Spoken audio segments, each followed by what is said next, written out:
Dear students, welcome to Shiva Reddy logics.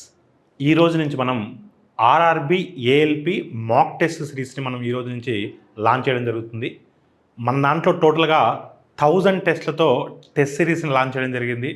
ఎవరైనా సరే ఈ 1000 టెస్ట్ సిరీస్ని మీకు ఎవరికైనా కావాలి అంటే శివారెడ్డి లాజిక్స్ మొబైల్ యాప్ను డౌన్లోడ్ చేసుకోండి. శివారెడ్డి లాజిక్స్ మొబైల్ యాప్లో ఈ కోర్స్ ఉంటుంది. మనం మాక్ టెస్ట్ స్కెడ్యూల్ కూడా మనం రిలీజ్ చేయడం జరిగింది. ఇవాళ ఫస్ట్ టెస్ట్ ఉంటుంది. ఆల్రెడీ టెస్ట్ కంప్లీట్ చేసి ఉంటారు చాలామంది స్టూడెంట్స్. దాని యొక్క ఎక్స్ప్లెనేషన్ అనేది ఇప్పుడు చూద్దాం. ఫస్ట్ మ్యాథమెటిక్స్ ఎక్స్ప్లెనేషన్ చూద్దాం, దాని తర్వాత రీజనింగ్ చూద్దాం. ఫస్ట్ మ్యాథమెటిక్స్ విషయానికి వచ్చేసరికి first question, X Y and Z enter India partnership. X advances 1200 rupees for 4 months, Y 1400 for 8 months, Z 1000 for 10 months. Their gain 585 all together. Then find the share of Z. Z యొక్క share అడుగుతున్నారు. So ఇక్కడ మీరు ఏం చూసినట్లయితే X 1200 rupees invest చేశాడు 4 monthsకి. కామన్గా ఎన్ని zeros ఉన్నాయి, ఇన్వెస్ట్మెంట్స్లో ఎన్ని జీరోస్ అయితే కామన్గా ఉంటాయో అన్ని జీరోస్ని మనం రిమూవ్ చేసుకుంటే ఈజీ అవుతుంది. ఓకేనా? సో ఇప్పుడు మనకు ఎక్స్ అనే అతను 12 parts ఇన్వెస్ట్ చేశాడు. ఎన్ని మంత్స్కి? 4 monthsకి.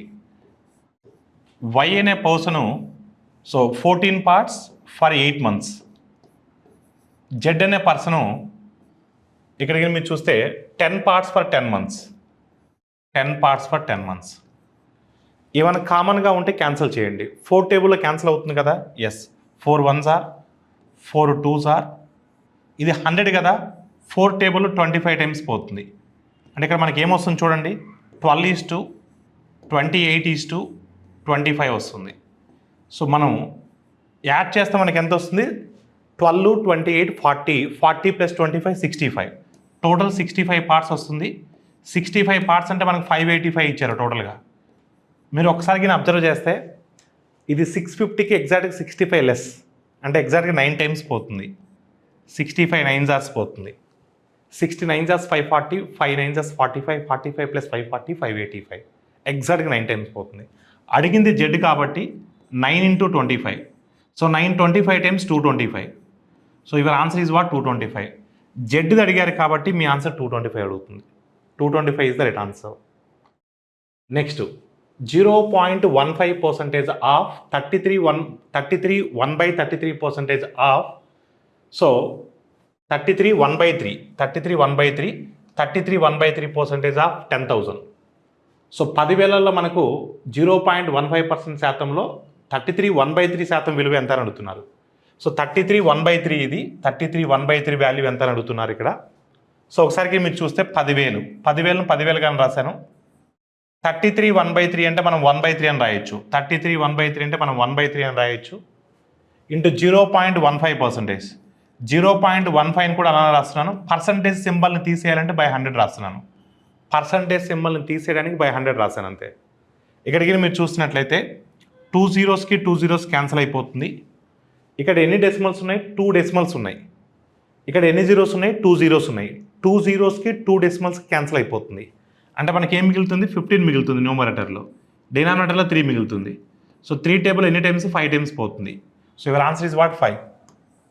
సో 2 zeros-కి 2 zeros క్యాన్సిల్ చేశాను. ఇక్కడ 2 decimals ఉన్నాయి. ఆ 2 decimals-కి 2 zeros క్యాన్సిల్ అయిపోతుంది. అంటే 15/3 వస్తుంది. 15/3 అంటే 5. So your answer is what? Option 1. So next simplification question అడిగారు చూడండి. ఫస్ట్ పార్ట్స్గా చేయండి, దాని తర్వాత మనం క్లబ్ చేసుకుందాం.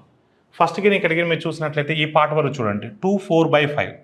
సో 2 4/5ని ఎలా రాయొచ్చు మనం? 2 4/5ని ఎలా రాయొచ్చు? 14/5 అని రాయొచ్చు. ఎలా రాయొచ్చు? 14/5. సో డివిజన్ని మల్టిప్లికేషన్గా రాస్తున్నాను. 1 2/5 వస్తుంది, అంటే మనకు 7/5 వస్తుంది. దాన్ని మనం 5/7 రాయొచ్చు. డివిజన్ని మల్టిప్లికేషన్గా రాశాను, ఆ తర్వాత వచ్చేదాన్ని ఉల్టా చేసి రాశాను. నెక్స్ట్ 10 1/2. 10 1/2ని మనము 21/2 అని రాయొచ్చు. ఈ పార్ట్ వరకు ఫస్ట్ చేస్తున్నాను. ఓకే, ఆర్డర్ ఆఫ్ బ్రాకెట్స్ ముందు మనం ఓపెన్ బ్రాకెట్స్ ముందు కన్క్లూడ్ చేయాలి. ఇక్కడ ఓపెన్ బ్రాకెట్స్లో ఏముంది చూడండి, 9 8/9 ఉంది. సో 9 8/9 ఎలా రాయొచ్చు? 9 9s 81. 81 + 8 89. సో 89/9. డివిజన్ని మల్టిప్లికేషన్గా రాస్తున్నాను. 11 8s 88. 88 + 1 89. 89/11 వస్తుంది, కానీ మనం దాన్ని 11/89 అని రాయాలి. సో నెక్స్ట్ 1 2/9ని మనము సో 11/9 అని రాయొచ్చు. 3 × 5 అంటే 15 రాయొచ్చు. వాటి మధ్య సైన్స్ పెట్టండి. ఇక్కడ ప్లస్ ఉంది, ఇక్కడ మైనస్ ఉంది, ఇక్కడ ప్లస్ ఉంది. ఓకేనా? ఇప్పుడు చూడండి జాగ్రత్తగా చూస్తే 7 2s 14, 14 14 గెట్ క్యాన్సిల్, 5కి 5 కూడా క్యాన్సిల్ అయిపోతుంది. సో 89కి 89 కూడా క్యాన్సిల్ అయిపోతుంది. ఇక్కడ మనకి ఏం మిగులుతుంది? 11/9 మిగులుతుంది, ప్లస్ 11/9 మిగిలింది, ఇక్కడ మైనస్ 11/9 ఉంది. సో మైనస్ 11/9కి ప్లస్ 11/9కి క్యాన్సిల్ అయిపోతుంది. ఇక్కడ చూడండి మనకి ఇంకేం మిగిలింది? ఇక్కడ 21 మిగిలింది, చివరిన 15 మిగిలింది. 21 + 15 అంటే 36. So your answer is what? 36. Option D is the right answer. Find the differences of LCM and HCF. కసాగాకి గసాబాకి మధ్య భేదం అడుగుతున్నారు. సో ఒకసారి మీరు చూడండి. ఫస్ట్ కసా కనుక్కుందాం, ఎల్సిఎం కనుక్కుందాం. ఎల్సిఎం కనుక్కునేటప్పుడు న్యూమరేటర్స్కి ఎల్సిఎం ఫైండ్ అవుట్ చేయాలి, డినామినేటర్స్కి హెచ్సిఎఫ్ ఫైండ్ అవుట్ చేస్తాం. డినామినేటర్స్కి ఏం ఫైండ్ అవుట్ చేస్తాం? హెచ్సిఎఫ్ ఫైండ్ అవుట్ చేస్తాం. న్యూమరేటర్స్కి ఎల్సిఎం ఫైండ్ అవుట్ చేయాలి కదా. చూడండి, అంటే 32కి 64కి 128కి ఎల్సిఎం ఫైండ్ అవుట్ చేయాలి. 32 చేయక్కర్లేదు, ఎందుకంటే 64లో ఉంటుంది. 64 కూడా చేయక్కర్లేదు, ఎందుకంటే 128లో ఉంటుంది. అంటే వాటికి ఎల్సిఎం ఎంత అవుతుంది? 128 అవుతుంది. బై హెచ్సిఎఫ్ ఆఫ్ డినామినేటర్స్, ఈ డినామినేటర్స్కి హెచ్సిఎఫ్ ఫైండ్ అవుట్ చేయాలి. ఇప్పుడు మనకి ఏం చూస్తే 5, 25, 125 ఈ మూడు కూడా 5 టేబుల్లోనే క్యాన్సిల్ అవుతాయి మ్యాక్సిమం. అందుకని హెచ్సిఎఫ్ 5 అవుతుంది. అంటే ఈ వాల్యూ మొత్తం దేనికి ఈక్వల్? ఎల్సిఎంకి ఈక్వల్. మొత్తం కూడా దేనికి ఈక్వల్? ఇది ఎల్సిఎంకి ఈక్వల్. ఇప్పుడు మనం హెచ్సిఎఫ్ ఫైండ్ అవుట్ చేయాలి. హెచ్సిఎఫ్ ఫైండ్ అవుట్ చేసిన తర్వాత డిఫరెన్స్ చూడాలి, మధ్య తేడా చూడాలి. ఇప్పుడు హెచ్సిఎఫ్ అంటే ఏం చేయాలంటే న్యూమరేటర్స్కి హెచ్సిఎఫ్ ఫైండ్ అవుట్ చేయాలి. సో డినామినేటర్స్కి ఎల్సిఎం ఫైండ్ అవుట్ చేయాలి. డినామినేటర్స్కి ఏం ఫైండ్ అవుట్ చేయాలి? ఎల్సిఎం ఫైండ్ అవుట్ చేయాలి. హెచ్సిఎఫ్ ఇవన్నీ కూడా ఏ టేబుల్లో మ్యాక్సిమం క్యాన్సిల్ అవుతాయి? మ్యాక్సిమం ఏ టేబుల్లో క్యాన్సిల్ అవుతాయి? మ్యాక్సిమం 32 టేబుల్లో క్యాన్సిల్ అవుతాయి, అంతే కదా. 32 టేబుల్లో క్యాన్సిల్ అవుతాయి. అంటే 32 అనేది హెచ్సిఎఫ్ అవుతుంది. ఎల్సిఎం ఇవి ఎల్సిఎం 5కు చేయక్కర్లేదు, 25 కూడా చేయక్కర్లేదు, 125లో ఉంటుంది. సో అంటే 125 అనేది డినామినేటర్లో వస్తుంది ఎల్సిఎం. ఇప్పుడు ఇది ఏమవుతుంది? హెచ్సిఎఫ్ అవుతుంది. ఇదేమవుతుంది? హెచ్సిఎఫ్ అవుతుంది. ఇదేమవుతుంది? హెచ్సిఎఫ్ అవుతుంది. ఈ రెండింటికి డిఫరెన్స్ కావాలి. అంటే 128/5 మైనస్ 32/125.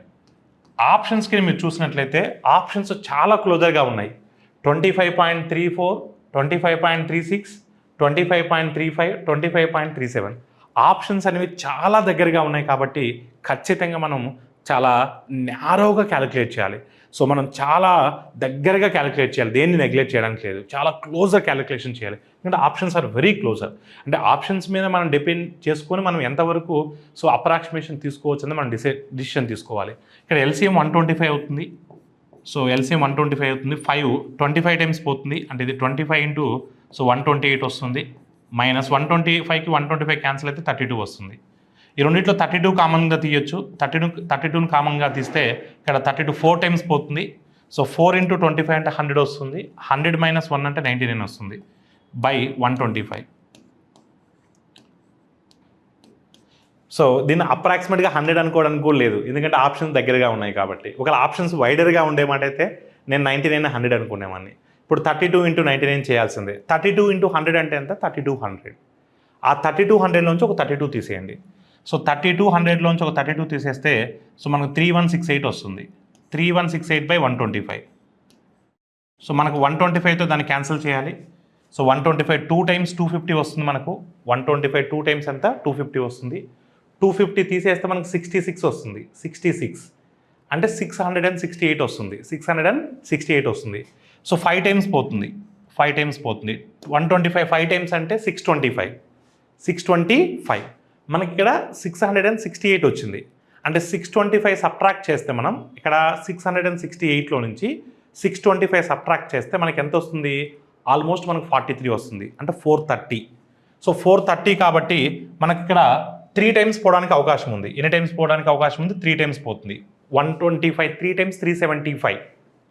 సో 375 అంటే ఆల్మోస్ట్ ఇంకొక 65 ఉంటుంది, అంటే 650. అంటే ఆల్మోస్ట్ మనకు ఒక 4 టైమ్స్ పోవడానికి కూడా అవకాశం ఉంది. 125 4 టైమ్స్ పోవడానికి కూడా అవకాశం ఉంది, అంటే 25.34. సో 25.34. సో 25.34 ఉన్నటువంటి ఆప్షన్ ఏముంది ఇక్కడ? ఫస్ట్ ఆప్షన్ ఉంది. సో ఫస్ట్ ఆప్షన్ మనం టిక్ కొట్టచ్చు, 25.34.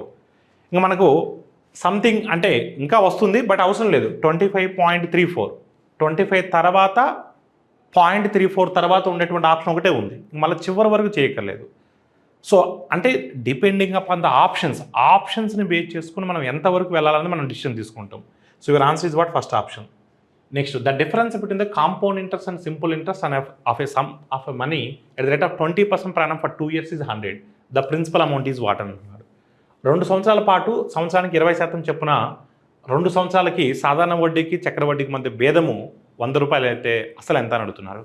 దీన్ని మనం త్రూ ఫార్ములా చేయొచ్చు, ఫార్ములా లేకుండా కూడా డైరెక్ట్ చేయొచ్చు. 20% రేట్ ఆఫ్ ఇంట్రెస్ట్ అన్నది కాబట్టి మనకు సింపుల్ ఇంట్రెస్ట్ సాధారణ వడ్డీ మనకు 40% వస్తుంది. సో 1 yearకి 20%, 2 yearsకి 40%. ఇది సాధారణ వడ్డీ. అదే చక్ర వడ్డీ తీసుకుంటే ఫస్ట్ ఇయర్కి 20% ఉంటుంది, రెండో సంవత్సరం క్యాలిక్యులేట్ చేసేటప్పుడు 20% ప్లస్ 20% ఆఫ్ 20% అంటే 4% వస్తుంది.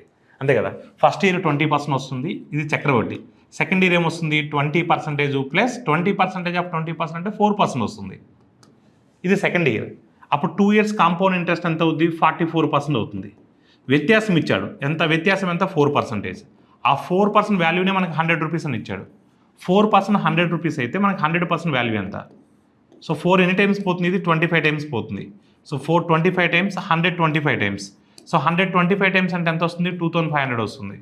So your answer is what? Option B. Option B అనేది మీ ఆన్సర్గా చెప్పొచ్చు. లేదు మీకు ఫార్ములా కింద గుర్తున్నట్లయితే 2 yearsకి difference D is equal to P into R by 100 whole square. So ఈ ఫార్ములాలు ప్రిపేర్ అయ్యే వాళ్ళు ఫార్ములాలను బై హార్ట్ చేయాల్సి వస్తుంది. ఇలా కూడా తీసుకోవచ్చు మీరు. డిఫరెన్స్ డి ఇచ్చాడు 100 రూపీస్ అని, ప్రిన్సిపల్ మనం ఫైండ్ అవుట్ చేయాలి. ఆర్ మనకు 20 అని ఇచ్చారు, 20/100 ఇంటూ సో 20/100 ఇలా కూడా మీరు చేయొచ్చు. So 25 hours 25 hours 5 5 hours 25 25 into 100 2500. So principal is equal 2500. మీరు త్రూ ఫార్ములా కూడా చేయొచ్చు. సో ఇలా అయితే డైరెక్ట్గా అటాక్ చేయొచ్చు, చూస్తూనే చెప్పొచ్చు, ఏం చేయకుండానే. 20%, 2 years సింపుల్ ఇంట్రెస్ట్ అంటే 40%, కాంపౌండ్ ఇంట్రెస్ట్ 44%, డిఫరెన్స్ 4%. 4% అంటే 100 రూపీస్, 100% అంటే 2500. పెన్ను పేపర్ లేకుండా కూడా డైరెక్ట్గా ఆన్సర్ని అటాక్ చేయొచ్చు ఈ విధంగా మీరు చేసినట్లయితే. So your answer is what? Option B. Next, 20 men can do a work in 15 days. How many days will 40 men take to do the triple of the same of the work? So 3 రెట్లు అడుగుతున్నాడు దానికి. 20 మంది పురుషులు ఒక పనిని 15 రోజుల్లో చేయగలరు, 40 మంది పురుషులు అదే పనిని 3 సార్లు చేయడానికి ఎన్ని రోజులు పడుతుంది? సో చూడండి, మనకు తెలుసు ఇక్కడ పర్సన్స్ ఇచ్చున్నాడు 20 persons. సో ఒక పని చేయాలి వీళ్ళు, ఎన్ని డేస్ పడుతుంది? 15 days పడుతుంది. That is equal to 40 members ఎన్ని డేస్ పడుతుంది అడుగుతున్నాడు, అదే పనిని 3 సార్లు చేయాలి, అంటే 3 పనులు చేయాలి. మనము టైమ్ అండ్ వర్క్ కాలము పని చెప్పుకున్నప్పుడు మనము యూనిటరీ మెథడ్లో మీకు చెప్పాను, M1 D1/W1 is equal to so M2 D2/W2. ఈ రిలేషన్ కూడా చెప్పాను మీకు టైమ్ అండ్ వర్క్ కాలము పని చెప్పినప్పుడు కూడా చెప్పాను నేను. W ఒకటే, వర్క్ ఒకటే డినామినేటర్లో ఉంటుంది, మిగతా అన్ని కూడా న్యూమరేటర్ లవంలోనే ఉంటాయి. సో ఇప్పుడు D కనుక్కోవాలి మనం. సో 22 టైమ్స్ ఇది 3 into 15 అంటే 45 వస్తుంది. 45/2 అంటే 22.5 వస్తుంది. So your answer is what? 22.5. So option 1 అనేది మీ ఆన్సర్ అవుతుంది. Next, the average of the square of the 5 consecutive odd natural numbers is 369. What is the average of the second largest number and the smallest number? 5 వరుస base సహా సంఖ్యల వర్గాల సగటు 369. రెండవ అతిపెద్ద సంఖ్య మరియు అతి చిన్న సంఖ్యల యొక్క సగటు ఎంత అని అడుగుతున్నారు. జనరల్గా ఇలాంటిది ఇచ్చినప్పుడు ఏమవుతుందంటే, సో చాలామంది ఏ అనుకుంటారు, A+1 A+3 అలా అనుకొని చేస్తారు. అలా అనుకొని చేస్తే సర్కస్ అవుతాయి. అంటే రెగ్యులర్ మెథడ్ని గిని మీరు ఫాలో అయినట్లయితే సర్కస్ అవుతుంది. సగటు అంటున్నాడు కాబట్టి 369కి దగ్గరగా ఉన్న స్క్వేర్ రూట్ ఏంటి? 361. 369కి దగ్గరగా ఉన్న స్క్వేర్ రూట్ ఏంటి? 361. ఓకేనా? అది ఆడు కూడా అయి ఉండాలి, బేస్ సంఖ్య కూడా అయి ఉండాలి. 361 అనేది ఏ స్క్వేర్? 19 స్క్వేర్. ఈ 19 అనేది మనకు మిడిల్ వాల్యూ అవుతుంది. ఈ 19 అనేది ఏమవుతుంది? మిడిల్ వాల్యూ అవుతుంది. ఎందుకంటే 5 consecutive odd numbers అన్నప్పుడు మిడిల్ నెంబరే మనకి యావరేజ్ అవుతుంది. సో 5 వరుస సహజ సంఖ్యలు, ఇక్కడ బేస్ సంఖ్యలు ఇచ్చాడు. సహజ సంఖ్యలైన అర్థమెటిక్ ప్రోగ్రెషన్లో ఉంటాయి, అంకశ్రేణిలో ఉంటాయి. బేస్ సంఖ్యలైన అంకశ్రేణిలో ఉంటాయి, సరి సంఖ్యలైన అంకశ్రేణిలో ఉంటాయి. ఇది ఎగ్జాక్ట్గా మిడ్ వాల్యూ అనేది మనకు యావరేజ్ అవుతుంది. 19 తర్వాత ఏమొస్తుంది? 21 వస్తుంది. 21 తర్వాత ఏమొస్తుంది? 23 వస్తుంది. సో 19కి ముందు ఏమొస్తుంది 17 వస్తుంది, 17కి ముందు ఏమొస్తుంది 15 వస్తుంది. మీకు ఏదైనా అనుమానం ఉన్నట్లయితే 15 square plus 17 square plus 19 square plus 21 square plus 23 square ఆ వాల్యూస్ అన్ని కనుక్కొని బై 5 వేయండి, మీకు 369 వస్తుంది. అలా చేస్తే ఎక్కువ టైం పడుతుంది. మనం ఇలా లాజిక్గా దాన్ని దగ్గరగా ఉన్న వాల్యూ తీసుకొని డైరెక్ట్గా ఆన్సర్ అటాక్ చేయొచ్చు. ఇప్పుడు మనకు కావాల్సింది ఏంటి? రెండవ అతిపెద్ద సంఖ్య. రెండవ అతిపెద్ద సంఖ్య అంటే 21 కదా, మరియు చిన్న సంఖ్య అంటే ఎంత 15 కదా. ఈ రెండింటికి సగటు కావాలి. రెండవ అతిపెద్ద సంఖ్య ఏమో 21, అతి చిన్న సంఖ్య ఏమో 15. ఈ రెండింటికి సగటు కావాలి. ఈ రెండింటికి సగటు ఏమవుతుంది? 18 అవుతుంది. So your answer is what? Option 1. Option 1 అనేది మీ ఆన్సర్ అవుతుంది. A 50-liter mixture of water and alcohol contains 10% of alcohol. How much more alcohol must be added to make the strength of the alcohol 40% in the new mixture? 50 లీటర్ల నీరు మరియు alcohol మిశ్రమంలో 10% alcohol ఉంది. ఆ alcohol బలాన్ని 40% చేరుకోవడానికి మనం ఎంత ఆల్కహాల్ బయట నుంచి కలపాలని అడుగుతున్నారు. సో ఒకసారి మీకు ఏం జాగ్రత్తగా చూస్తే ఇప్పుడు 50 లీటర్స్ ఉంది. ఈ 50 లీటర్స్లో 10% ఆల్కహాల్ ఉంది. అంటే 10% ఆల్కహాల్ అంటే ఈ 50లో 10% ఎంత? 5. అంటే రిమైనింగ్ ఏముంటుంది? వాటర్ ఉంటుంది. వాటర్ ఉంటుంది. ఇది ఒరిజినల్ స్టాటిస్టిక్స్. ఇప్పుడు మనకేం కావాలంటే బయట నుంచి ఎంత ఆల్కహాల్ కలపాలి, బయట నుంచి ఎంత ఆల్కహాల్ పోస్తే ఓవరాల్గా మనకు 40% ఆల్కహాల్ అనేది రావాలి. మరి 40% ఆల్కహాల్ రావాలంటే మిగతా 60% ఏమై ఉండాలి? వాడు ఏమంటున్నాడు? ఫైనల్గా 40% ఆల్కహాల్ ఉండాలంటున్నాడు. అంటే 40% ఆల్కహాల్ ఉండాలి అంటే మరి 60% ఏముండాలి? వాటర్ ఉండాలి. ఇప్పుడు మనం ఆల్కహాల్ యాడ్ చేస్తుంటే ఆల్కహాల్ యాడ్ అవుతుంది తప్ప వాటర్ యాడ్ అవుతుందా? వాటర్ యాడ్ అవ్వదు. అంటే మనకు వాటర్ 45 లీటర్సే ఉంటుంది. అంటే 60% వాల్యూ 45 లీటర్స్. అయితే 40% వాల్యూ ఎంత కనుక్కుంటే సరిపోతుంది. ఒక్కసారి మీరు జాగ్రత్తగా అబ్జర్వ్ చేస్తే ఈ 45 వాల్యూ అనేది ఈ 60లో 2/3 కదా. 2/3 ఆఫ్ 60 అంటే 45 కదా. అలానే 2/3 ఆఫ్ 40 లేదా 2/3 అవుతుందా? ఎస్, 2/3 కాదు, మనకు 3/4 అవుతుంది. 2/3 అవ్వదు, 3/4 అవుతుంది. చూడండి, 3/4 ఆఫ్ 60 అంటే 3/4 ఆఫ్ 415 టైమ్స్ 315 టైమ్స్. ఎస్, 3/4 అవుతుంది. 3/4 ఆఫ్ 60 అంటే 45 కదా. అంటే ఇక్కడ కూడా మనం 3/4 తీసుకుంటే సరిపోతుంది కదా. 3/4 ఆఫ్ 40, 3/4 ఆఫ్ 40 అంటే ఎంత? 30. అంటే 30 లీటర్స్ ఆల్కహాల్ కావాలి మనకు. ఫైనల్గా 30 లీటర్స్ కావాలి. ఆల్రెడీ 5 లీటర్స్ స్టార్టింగ్లోనే ఉంది. అంటే మనం బయట నుంచి ఎన్ని లీటర్స్ ఆల్కహాల్ యాడ్ చేయాలి? 25 లీటర్స్ యాడ్ చేయాలి. So your answer is what? 25 litres. Selling price of an article is 2397 and discount offer date is 15%. What is the market price? ఒక వస్తువు యొక్క అమ్మకపు ధర 2397 మరియు తగ్గింపు ఆఫర్ అంటే రాయితీ శాతము 15%, గుర్తించబడిన ధర, ప్రకటన ధర ఎంత అని అడుగుతున్నారు. సో ఒకసారి మీరు చూస్తే 15% రాయితీ ఇస్తున్నాము అంటే మనం గుర్తించబడిన ధర, ప్రకటన ధరను ఏమనుకుంటాం? 100% అనుకుంటాం. ఓకేనా? మార్కెట్ ప్రైస్ని 100% అనుకుంటాం. 15% తగ్గిస్తున్నారు కాబట్టి అప్పుడు మనకు సెల్లింగ్ ప్రైస్ ఎంత అవుతుంది? అమ్మకపు ధర 85% అవుతుంది. ఆ 85% వాల్యూ మనకి ఇచ్చేశారు. ఎంతని? 2397 అని. 2397. అయితే మనకు కావాల్సింది ఎంఆర్పి కావాలి, 100% వాల్యూ కావాలి, ప్రకటన వెల కావాలి. సో 5 టేబుల్ క్యాన్సిల్ చేయండి. 517 టైమ్స్, 520 టైమ్స్. 17 టేబుల్ క్యాన్సిల్ చేయండి. 17 1s are 17. 17 పోతే 6 ఉంటుంది, 69. 17 4s are 68. Reminder will be 1. 7 ఉంది కదా, అంటే ఎగ్జాక్ట్గా 141 టైమ్స్ పోతుంది. So 141 into 20. సో 2 ఇంటూ 141 అంటే ఎంత వస్తుంది? 282 వస్తుంది. 0 ఉంది కాబట్టి 0, అంటే 2820. So your answer is what? 2820. Option 4 is the right answer. A 600 meters long train is running at the speed of 81 km/h. If it crosses a platform in 40 seconds, then what is the length of the platform? 600 మీటర్ల పొడవైన రైలు గంటకి 81 కిలోమీటర్ల వేగంతో 40 సెకండ్లో ఒక ప్లాట్ఫామ్ను దాటింది. అయితే platform పొడవు ఎంత? ఎప్పుడైనా ఒక రైలు ప్లాట్ఫామ్ను దాటుతుంది అంటే ఎంత దూరం ఉంటుంది అంటే రైలు పొడవు ప్లస్ ప్లాట్ఫామ్ పొడవు, లెంత్ ఆఫ్ ద ప్లాట్ఫామ్. రైలు పొడవు ప్లస్ లెంత్ ఆఫ్ ద ప్లాట్ఫామే మనకు దూరం అవుతుంది. దూరము అంటే వేగము ఇంటూ కాలం. Distance is equal to speed into time. ఇక్కడ స్పీడ్, ట్రైన్ స్పీడ్ 81, కానీ మనం మీటర్ పర్ సెకండ్స్లో మార్చుకోవాలి, అంటే ఇంటూ 5/18. ఇది స్పీడు ఇంటూ టైం అంటే ఎన్ని సెకండ్స్? 40 సెకండ్స్. ఇక్కడ మనకు అన్నోన్ వేరియబుల్ ఏంటి? Length of the platform. అదే మనం ఫైండ్ అవుట్ చేయాలి. చూడండి ఒకసారికి మీరు చూస్తే 9 టేబుల్లో 9 2s are 9 9s are 2 table ఇది 20 టైమ్స్ పోతుంది. సో 20 ఇంటూ 5 అంటే 100, 100 ఇంటూ 9 అంటే 900. అంటే ఇక్కడ ఎంత వస్తుంది? 900 వస్తుంది. అంటే length of the platform, length of the train కలిపి 900 రావాలి. మనకు already length of the train ఎంత ఉంది? 600 ఉంది. అప్పుడు లెంత్ ఆఫ్ ద ప్లాట్ఫామ్ ఎంత అవుతుంది? 300 అవుతుంది. So platform length 300 metres. So your answer is what? Option 2. Option 2 అనేది మీ ఆన్సర్గా చెప్పొచ్చు. Next, the lengths of 2 diagonals of a rhombus are 7 centimetres and 24 centimetres. Find the length of its perimeter. Rhombus యొక్క 2 కర్ణాల పొడవులు 7, 24. దాని చుట్టుకొలత ఎంత అని అడుగుతున్నారు. దాని చుట్టుకొలత ఎంత అని అడుగుతున్నారు. ఈ మొత్తం కూడా చేయక్కర్లేదు. మీరు చాలా సింపుల్గా మీరు చూసినట్లయితే 2 సెకండ్స్లో కూడా ఆన్సర్ అటాక్ చేయొచ్చు. ఇప్పుడు 7, 24 కనిపిస్తుంది అంటే మనకు 25 మిస్ అయినట్టు. మనకు 25 మిస్ అయినట్టు. ఎందుకంటే 7, 24, 25 అనేది పైథాగరస్ ట్రిప్లెట్ కోడ్.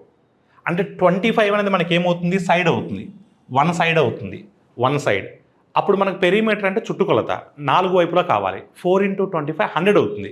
చాలామంది 100 అని పెట్టేస్తారు, అది రాంగ్ అవుతుంది. ఎందుకంటే మనకిది 7 అనేది కంప్లీట్ డయాగ్నల్, పూర్తి కర్ణం అది. కానీ మనం తీసుకున్నప్పుడు హాఫ్ తీసుకొని చేయాలి. అంటే మన ఆన్సర్ కూడా హాఫ్ వస్తుంది. So your answer is what? 50.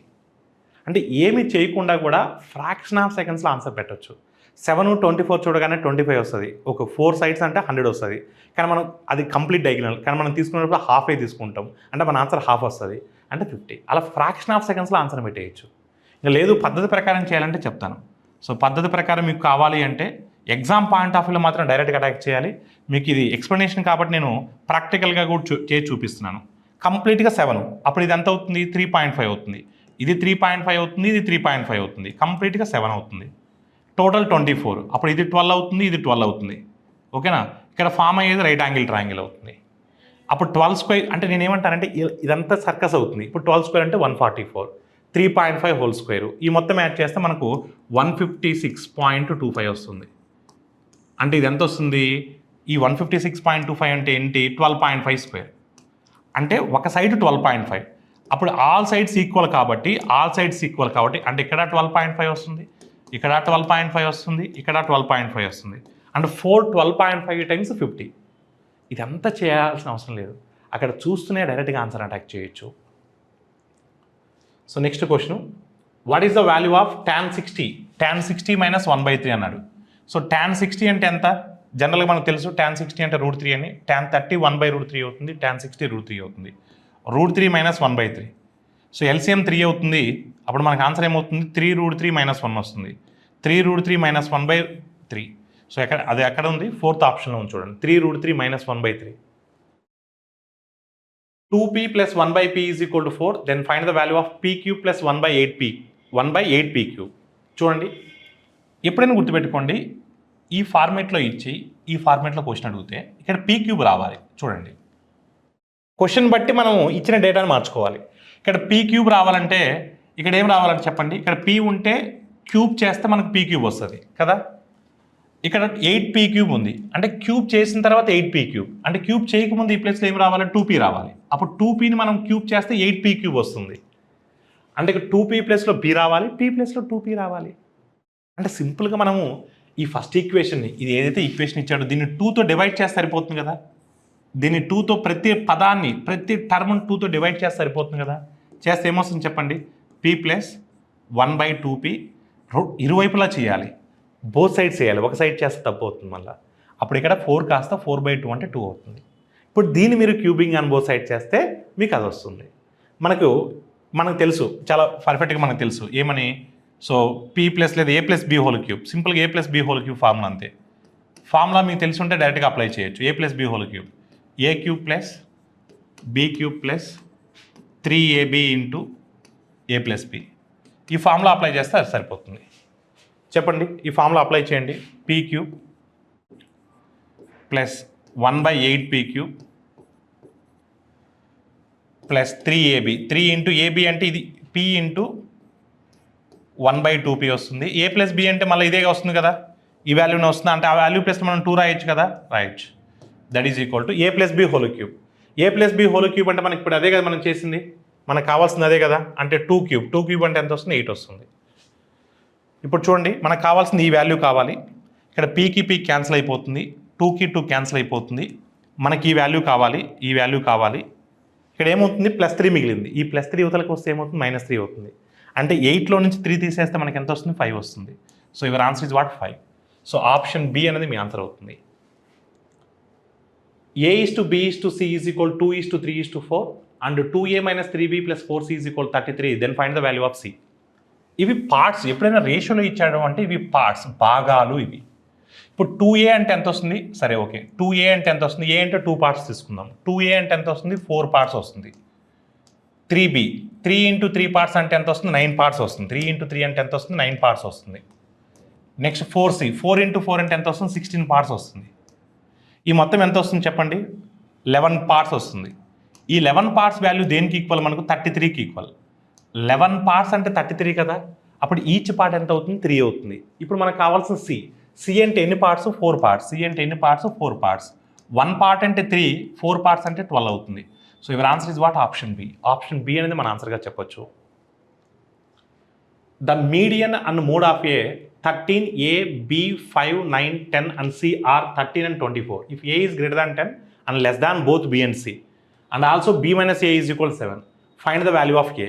ఈ కొన్ని సంఖ్యలు ఇచ్చారు, వాటి యొక్క మధ్యగతము 13 అంట, మధ్యగతం 13 అంట, బాహుళకం 24 అంట. ఏ అనే విలువ 10 కంటే ఎక్కువ ఉంటుందంట, మరియు B మరియు C రెండింటి కన్నా తక్కువ ఉంటుందంట, మరియు B మైనస్ A 7 ఇచ్చాడు మనకు. అప్పుడు ఏ విలువ ఎంత అని అడుగుతున్నారు. అంటే ఒకసారి మీరు జాగ్రత్తగా గమనించినట్లయితే, ఇక్కడ ఒకసారి మీరు జాగ్రత్తగా గమనించినట్లయితే కొంచెం జాగ్రత్తగా చూడండి. 13, A, B, 5, 9, 10 మరియు C. ఈ మూడింటి యొక్క మధ్యగతమేమో 13 అంటున్నాడు, బాహుళకం 24 అంటున్నాడు. బాహుళకం 24 అంటే, బాహుళకం అంటే ఏంటి, మోడ్ అంటే ఏంటి, ఆ సిరీస్లో ఎక్కువసార్లు ఏదైతే రిపీట్ అవుతుందో, ఏ సంఖ్య అయితే ఎక్కువసార్లు పునరావృతం అవుతుందో దాన్ని బాహుళకం అంటాం. Most repetitive number in that particular series is called mode. So mode 24 అంటున్నాడు, మోడ్ ఏమంటున్నాడు, 24 అంటున్నాడు. అసలు ఇక ఎక్కడైనా మోడ్ ఉందా, లేదు. ఏ అనే వాల్యూ 10 కన్నా ఎక్కువ ఉంటుంది అంటున్నాడు, మరియు బి మరియు సి కన్నా రెండింటికన్నా తక్కువగా ఉంటుందన్నాడు, రెండింటికన్నా తక్కువ ఉంటుందన్నాడు. అంటే ఏ వాల్యూ 10 కన్నా ఎక్కువ ఉండాలి, బి మరియు సి కన్నా తక్కువ ఉండాలి. మోడ్ ఎప్పుడు అవుతుంది చెప్పండి, ఎక్కువసార్లు రిపీట్ అవుతేనే కదా. నేనేమంటున్నానంటే, ఇప్పుడు సి వాల్యూ 24 తీసుకున్నాను అనుకోండి ఫర్ ఎగ్జాంపుల్, బి వాల్యూ కూడా 24 తీసుకున్నాను అనుకోండి. ఎందుకంటే మోడ్ అవ్వాలి, ఎక్కువసార్లు అదే రిపీట్ అవ్వాలి. అందుకని బీని సిని 24 అని తీసుకున్నాను. ఇప్పుడు ఏ వాల్యూ ఎంత అవుతుంది, ఇప్పుడు బి 24 అంటే ఏ వాల్యూ ఎంత అవుతుంది, 17 అవుతుంది. ఏ వాల్యూ ఎంత అవుతుంది, 17 అవుతుంది. అప్పుడు ఏ వాల్యూ 10 కన్నా ఎక్కువేగా, ఏ వాల్యూ 10 కన్నా ఎక్కువేగా. బి మైనస్ ఏ 7 సాటిస్ఫై అవుతుంది కదా, సాటిస్ఫై అవుతుంది కదా, ఎస్. ఇప్పుడు ఈ సీక్వెన్స్లో అంటే 13, 17, 24, 5, 9, 10, 24 ఎక్కువసార్లు రిపీట్ అయింది కూడా 24గా, సాటిస్ఫై అయింది కదా, ఎస్. మీకు అంతగా కావాలంటే మధ్యగతం కనుక్కోవాలి. మధ్యగతం ఎలా కనుక్కుంటాం, ఆ సీక్వెన్స్ని ఆరోహణ క్రమం ఇంక్రీజింగ్ ఆర్డర్లో రాసుకుంటాం. ఇంక్రీజింగ్ ఆర్డర్లో రాయండి. 5, 9, నెక్స్ట్ 10, 13, 17, 24. ఇంక్రీజింగ్ ఆర్డర్లో రాశాను కదా. ఇప్పుడు ఫస్ట్ 3 తీసేయండి, లాస్ట్ 3 తీసేయండి. మధ్యలో పదమే మధ్యగతం అవుతుంది, మీడియన్ అవుతుంది. మనకి ఇచ్చింది మీడియన్ కూడా 13 కదా, సాటిస్ఫై అయిందా లేదా. అంటే ఇప్పుడు మనకి ఏ వాల్యూ ఎంత తీసుకుంటే సాటిస్ఫై అయింది, 17. So your answer is what, 17. అలా చేయాలి తప్ప మీరు ఈక్వేషన్ రూపంలో రాసుకుంటే మాత్రం సర్కస్ అవుతుంది. ఇలా స్మార్ట్గా ఇలా ఈ విధంగా అటాక్ చేస్తే మీకు ఆన్సర్ ఈజీగా వస్తుంది. If a 7-digit number 772M08N is divisible by 11, then one of the value of the sum of MNN. అంటే ఒక సంఖ్య ఇచ్చాడు, 7 అంకెల సంఖ్య ఇచ్చాడు, 772M08N. M+N 11తో భాగించబడాలి అంటే M+N మొత్తం అంటే చాలా పాసిబిలిటీస్ వస్తాయి, వాటిలో ఏదైనా ఒక వాల్యూ అడుగుతున్నాను మనల్ని. ఇప్పుడు మనకు 11కి డివిజిబిలిటీ రూల్ తెలుసు మనకు. The difference between sum of alternative digits is either 0 or multiple of 11. ప్రత్యామ్నాయ స్థానాల్లో ఉన్నటువంటి అంకెల మొత్తాల మధ్య భేదము 0 కానీ 11కి గుణకంగా కానీ ఉండాలి. సో ప్రత్యామ్నాయ స్థానం 7 + 2 9, 9 + 0 9, 9 + n 9 + n వస్తుంది ఇక్కడ. నెక్స్ట్ 7 + m ప్లస్ 8 అంటే ఎంత వస్తుంది 15 ప్లస్ m వస్తుంది. ఈ డిఫరెన్స్ అనేది 0 విధంగా వచ్చే విధంగా చూసుకుందాం. ఫస్ట్ ఆప్షన్ అదే, మనం పాసిబిలిటీ అదే చెక్ చేసుకోవాలి. ఇప్పుడు m ప్లేస్లో 0 పెట్టుకున్నాను అనుకోండి, ఫర్ ఎగ్జాంపుల్ m ప్లేస్లో 0 పెట్టుకున్నాను అనుకోండి, అంటే ఈ మొత్తం వాల్యూ 15 అవుతుంది. ఇది కూడా 15 అవ్వాలి కదా. 15 అవ్వాలంటే n ప్లేస్లో ఏం పెట్టాలి 6 పెట్టాలి. అప్పుడు m వాల్యూ 0, మనకి m ప్లస్ n కావాలి. m value 0, n value 6, 0 plus 6 option ఉంది కదా. ఆప్షన్ ఉంది కాబట్టి అదే పాసిబిలిటీ చెక్ చేసుకోవాలి. వాడు ఏమన్నాడు, ఆ వచ్చే పాసిబిలిటీస్లో ఏదైనా ఒకటి అడుగుతున్నాడు. So your answer is what 6. A boy standing 100/3 meters away from a flag staff makes an angle of elevation to the top of the flag staff is 30 degrees. The height of the flag staff is what? ఒక బాలుడు ఒక జెండా స్తంభం నుండి 100/3 మీటర్ల దూరంలో నిల్చొని ఉన్నాడు.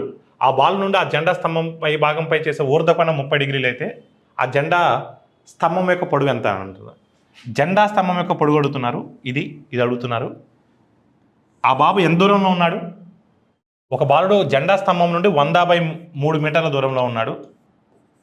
ఇక్కడ ఉన్నాడు బాబు. ఇక్కడి నుంచి ఆ జెండా పై భాగాన్ని చూస్తున్నాడు. ఎంత ఊర్ధ్వకోణంతో 30 degrees ఊర్ధ్వకోణంతో. అయితే జెండా యొక్క ఎత్తు ఎంత అని అడుగుతున్నారు. జెండా యొక్క ఎత్తు ఎంత అని అడుగుతున్నారు. సో tan 30 అంటే 1/√3. ఇక్కడ 1 అవుతుంది, ఇది √3 parts అవుతుంది. అంటే √3 parts 100/3 అయితే మనకు 1 part వాల్యూ కనుక్కోవాలి. చూడండి, √3 parts tan 30 అంటే 1/√3, √3 parts అంటే 100/3. మనకు 1 part ఎంతో కావాలి. ఇప్పుడు క్రాస్ మల్టిప్లై చేస్తే 100/3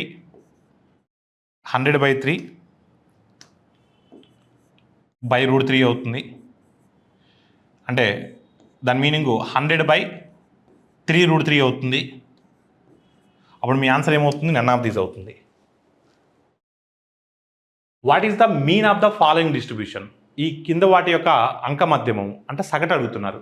సగటు అంటే ఏం లేదు, రాసుల మొత్తం బై రాసుల సంఖ్య, some of the observations by number of observations. ఇవి ఎక్కడ కూడా ఏవి కూడా మనకు సో అంక శ్రేణిలో కూడా ఏం లేవు, అంటే అర్థమాటిక్ ప్రోగ్రెషన్లో కూడా ఏం లేవు. సో వేరియేషన్ అనేది చాలా ఎక్కువ ఉంది, అందుకని అంక శ్రేణి కూడా మనం ఫాలో అవ్వడానికి లేదు, అన్నింటిని యాడ్ చేయడమే. ఫస్ట్ టెన్స్ని యాడ్ చేయండి. 50 + 20 70, 60 130, 170, 240, 260, 310, 370, 390, 440. అంటే టెన్స్ లెక్కెడితే 440 వచ్చింది. అలా టెన్స్ లెక్కెట్టుకోవాలి. అందుకని పచారా కోట్లో చేసినట్టు అన్నింటిని యాడ్ చేసుకొని మాన్యువల్గా చేయకూడదు. ఇప్పుడు నెంబర్స్ని యాడ్ చేయండి. సో యూనిట్ డిజిట్స్ యాడ్ చేయండి. 4 + 3 7, 13, 17, 26, 26 + 1 27, 31, 38, 38, 47, 47, 47 9 56. మొత్తం ఎన్నో ఉన్నాయి ఇక్కడ, 6, 8, 10 ఉన్నాయి. 496/10. సో 496/10 అంటే ఎంత వస్తుంది, 49.6 వస్తుంది. So your answer is what option B. చాలామంది మాన్యువల్గా చేసుకుంటారు, అలా చేయకూడదు. టెన్స్ను ఓరల్గా చేయాలి, ఎందుకంటే ఎగ్జామ్ మనకు ఆన్లైన్ ఎగ్జామ్ మనం రాసేది. కొంతమంది ఇలా రాస్తారు, ఎలా చాలా జాగ్రత్తగా ఇలా రాసుకుంటారు. 54, 23, 66, 44, 79, 21, 54, 67. పచారా కొట్టు వాళ్ళు కూడా ఇలానే చేస్తారు. ఇలా రాసుకునే దానికే మీకు కొంత టైం పడుతుంది. ఇలా చేస్తారు, ఆ రాసుకునే క్రమంలో ఏదో మిస్టేక్ చేస్తారు. సో అందుకని ఓరల్గా చేయాలి. స్క్రీన్ మీద ఉన్న వాటిని స్క్రీన్ మీద అటాక్ చేయాలి. అలా అలవాటు చేసుకుంటే అలవాటు అవుద్ది ఖచ్చితంగా. So your answer is what option B. Next question చూడండి. An angle is 30 degrees more than half of its complement. Find the difference between the greater and the smaller angles. ఒక కోణం యొక్క విలువ ఆ కోణం యొక్క పూరక కోణంలో సగం కన్నా 30 degrees ఎక్కువైనా ఆ రెండు కోణాల మధ్య భేదం అడుగుతున్నాడు. అసలు పూరక కోణాలు అంటే ఏంటి? రెండు కోణాల మొత్తం 90 degrees అయినట్లయితే పూరక కోణాలు అంటాం.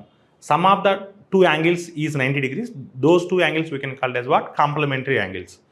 అంటే టూ యాంగిల్స్ సమ్ అనేది 90 degrees అవ్వాలి. Plus alpha plus beta is equal 90 degrees అలా. ఇప్పుడు ఫర్ ఎగ్జాంపుల్ నేను ఈ మొదటి యాంగిల్ని సమ్ ఎక్స్ అనుకున్నాను అనుకోండి, అప్పుడు ఇదేమవుతుంది 90 - x అవుతుంది. ఇదేమవుతుంది 90 - x అవుతుంది. ఓకేనా? ఒక కోణము one angle is X is దాని యొక్క పూరక కోణం. ఎక్స్కి పూరక కోణం ఏమవుతుంది? ఎక్స్కి పూరక కోణం ఏమవుతుందని చెప్పా, 90 - x అవుతుందని చెప్పా. ఎక్స్కి పూరక కోణం ఏమవుతుంది? 90 - x అవుతుంది. దీంట్లో సగం, దీంట్లో సగం, ఈ సగం కన్నా 30 డిగ్రీలు ఎక్కువ, ఈ సగం కన్నా 30 డిగ్రీలు ఎక్కువ. ఒక కోణము దాని యొక్క పూరక కోణంలో సగం కన్నా 30 డిగ్రీలు ఎక్కువ. One angle is equal to half of its complementary 30 degrees more than half of its complementary. ఇప్పుడు ఎల్సిఎం 2 అవుతుంది, ఇక్కడ 2x అవుతుంది. ఆ -x కూడా యువతలకు వస్తుంది, +x అవుతుంది. 90 + 230 × 60 అవుతుంది. అంటే ఇది 150 అవుతుంది. 3x = 150 అంటే x ఏమవుతుంది? 50 అవుతుంది. అంటే ఈ ఒక కోణము, ఈ యాంగిల్ ఏమవుతుంది? గివెన్ యాంగిల్ ఏమవుతుంది? 50 degrees అవుతుంది. ఇది 50 అయినప్పుడు ఇది ఏమవుతుంది? 40 degrees అవుతుంది. ఎందుకంటే సమ్ 90 అవ్వాలి కాబట్టి. అడిగింది డిఫరెన్స్ అంటే ఎంత? 10 degrees. So your answer is what? Option A. Option A అనేది మీ ఆన్సర్ అవుతుంది. నెక్స్ట్ చూడండి, ఈ గ్రాఫ్ను స్టడీ చేయమని చెప్తున్నారు. ఈ గ్రాఫ్లో ఏమి ఇచ్చారు అంటే మనకు percentage of villages which are not having LPG connections. అంటే ఎన్ని విలేజెస్, ఆ పర్టికులర్ విలేజెస్లో percentage of villages which are not having LPG connections పర్సంటేజెస్లో ఇచ్చారు. ఎన్ని ఫ్యామిలీలకి, ఎన్ని విలేజెస్కి గ్యాస్ కనెక్షన్ అనేది లేదు అనేది. క్వశ్చన్ ఏంటంటే, if the central government decide to give aid for speedy starting from states with least LPG connections, then which state will get third rank in order of priority. అంటే central government ఏం తీసుకుందంటే, ఏ విలేజ్కి అయితే తక్కువ gas connections ఉంటాయో వాళ్ళకి first మనం connection ఇవ్వాలి, ఆ ఆర్డర్లో ఇచ్చుకుంటూ రావాలి. ఏ విలేజ్కి అయితే తక్కువ కనెక్షన్స్ ఉన్నాయో ఆర్డర్లో ఇచ్చుకుంటూ వస్తే ఏ విలేజ్కి థర్డ్ ప్రియారిటీ వస్తుంది. అంటే థర్డ్ ప్రియారిటీ రావాలి అంటే ఆ యొక్క విలేజ్లో థర్డ్ ప్రియారిటీలో తక్కువ కనెక్షన్స్ ఉండాలి. హయ్యెస్ట్ తక్కువ కనెక్షన్స్ ఉన్నది ఎక్కడ? D village. అంటే దీనికి ఫస్ట్ ప్రిఫరెన్స్ ఇస్తారు, ఎందుకంటే ఎక్కువ సంఖ్యలో గ్యాస్ కనెక్షన్స్ లేవు. అందుకని ఈ పర్టికులర్ డి విలేజ్కి ఫస్ట్ ప్రియారిటీ ఇస్తారు. సెకండ్ ప్రియారిటీ ఎప్పుడు ఇస్తారు? ఎవరికి ఇస్తారు? ఈకి ఇస్తారు, 40% ఉంది కాబట్టి. అంటే డి విలేజ్ తర్వాత నెక్స్ట్ ప్రియారిటీ 40% ఆఫ్ ద విలేజెస్కి కనెక్షన్ లేదు కాబట్టి వాళ్ళకి ఇస్తారు. నెక్స్ట్ థర్డ్ ఎవరికి ఇస్తారు? 35% ఎఫ్ విలేజ్కి ఉంది. ఇది థర్డ్ ప్రియారిటీ. ఆ థర్డ్ ప్రియారిటీ ఎవరికి వస్తా అంటున్నాడు? ఎఫ్ విలేజ్కి వస్తుంది. సో ఆప్షన్ ఏ అనేది మీ ఆన్సర్ అవుతుంది. సో సేమ్ తెలుగులో ఉంది. సో ఆ తెలుగు ప్రకారం మనకి ఏమవుతుంది? ఆప్షన్ ఎఫ్ అవుతుంది. ఓకే. సో ఈరోజు మనం డిస్కస్ చేసిన ఈ క్వశ్చన్స్ అన్నీ కూడా RRB ALP mock test 1 mathematics explanation. So ఈ విధంగా మీకు ఇచ్చినటువంటి స్కెడ్యూల్ ప్రకారం మీకు ప్రతిరోజు కూడా, అంటే ఇచ్చిన స్కెడ్యూల్ ప్రకారం మీకు టెస్ట్లని అప్లోడ్ చేయడం జరుగుతుంది. వాటికి ఎక్స్ప్లెనేషన్స్ కూడా మీకు ఇవ్వడం జరుగుతుంది. మొత్తం టోటల్గా 1000 టెస్టులు ఉంటాయి. సో ఎవరైనా సరే ఆ 1000 టెస్టులు మీరు యాక్సెస్ తీసుకోవాలనుకుంటే శివాడి లాజిక్స్ మొబైల్ యాప్ని డౌన్లోడ్ చేసుకోండి. ప్రతి క్వశ్చన్ కూడా మీరు అనుకుంటున్నటువంటి, మీరు కలగంటున్నటువంటి మీ యొక్క లక్ష్యం ఏదైతే ఉందో ఆర్ఆర్బి ఏఎల్పి జాబ్ కావాలని, ప్రతి క్వశ్చన్ కూడా మీ లక్ష్యాన్ని, మీ గమ్యాన్ని చేరుకోవడానికి ఈ క్వశ్చన్స్ ప్రతి క్వశ్చన్ కూడా యూజ్ అవుతాయి. Thank you all of you.